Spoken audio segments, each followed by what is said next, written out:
Today in the Cougar Coaches Corner with Ray Putnam, who's the cross-country coach. And Ray, you're in your first year here at UMM, so could you give us a brief biography and talk about your coaching background? Sure. I've been coaching for a very long period of time. Started with high school and slowly worked up to college. First job college was at St. Joseph's College in Maine, and from there I went to Salem International in West Virginia, then to Garden City Community College in Kansas, and most recently I was at the College of St. Rose in Albany, New York. So as you coach these young people, what's your major goal or goals? I think, as a coach, obviously we want our athletes to perform well, but performance is just relative to everything else that we're looking at. To me, it's like holistic. I want them to excel in the classroom, excel, in their personal lives, their professional lives, all of their personal development. So I like to see myself more as a mentor than a coach. Obviously, the athletic side of it is my main focus, or at least professionally my main focus, but I really focus more on them holistically, to be there to help them grow and to watch them become, more fulfilled in their lives. That's great. Now, I've never been to a cross-country meet, so could you describe what goes on in a meet? Well, probably the most misconceived sport of all is cross-country. So many people think it's an individual sport. It's really the ultimate team sport. When it's done right. When it's done right, you have athletes working together for a common goal, which would be the victory of the meet. The first thing to understand about cross country, it's like golf. Lowest score wins. Perfect score is 15 points. So what you're going to see when you go to your first cross country meet, which should be soon, I hope, is you're going to see 100 people or more lined up at a starting line. The gun goes off and they all take off in a mad rush. Because that first 5 seconds, everybody's getting out as quick as they can, but then they settle in, and then you start to see the positioning.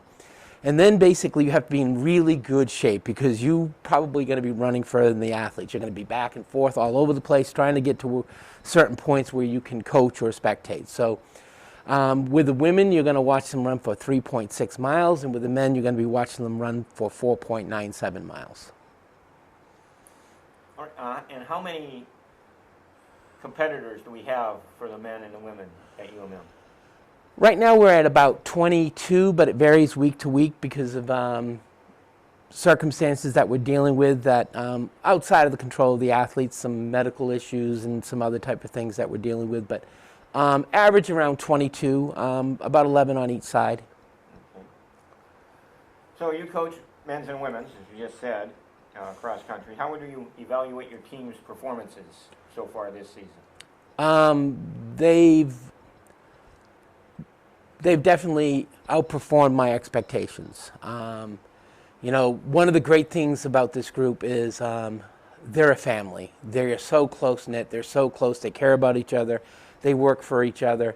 They've had to deal with so much adversity. I mean, a new coach, the first time a lot of them raced in 2 years, and they're just out there every meet performing and working with each other. And I think one of the greatest things about this team, not only are we doing extremely well performance-wise, is how they support each and every one of each other. So from the first runner to the runner coming in as our performer in the back, they all get the same support. It's absolutely wonderful to watch how these young people are there for each other. Are there any individual runners you'd like to commend for their performance or effort this season? I don't like to do the individual runner thing, mostly because I get so worried what happens when we do have a runner who's been athlete of the week for the conference 2 times in a row, and one that's been once, and that would be with Grady and with my brain just went soft on me.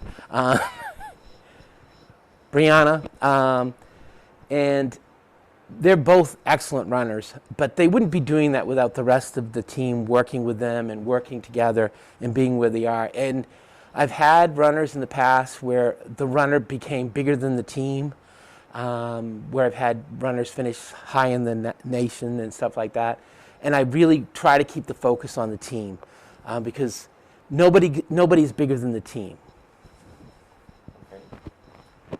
Well, you have a Blugold Invitational this coming weekend in Eau Claire, Wisconsin.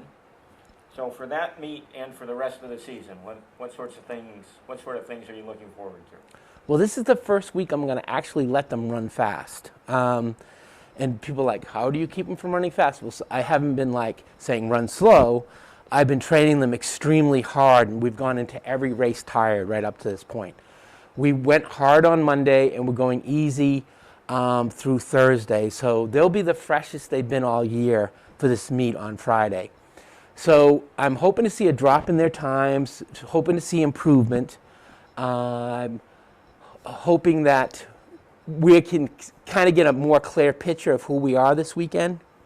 For the rest of the year, we'll run hard through Crown, so we're going to be exhausted when we run through Crown. In conference, we're going to hard peak the men, and that basically means I'm going to drop the bottom out of their training. They're going to be rested as like you wouldn't believe because we're going for that title. And it's going to be a tough battle between us and Superior. It's been back and forth all year with us. On the women's side, we're going to actually peak for regionals. The women have 5 of the top 10 runners in conference right now. So I've made a decision that we'll go into conference, we'll run, we'll do well, but let's see how high we can finish on the regional level. Well, here's a question I like to ask coaches and think about myself, is what's the role of sports in a liberal arts education and in life in general? You know, my whole career, I've heard coaches say, this sport mocks life exactly. They're talking about their sport.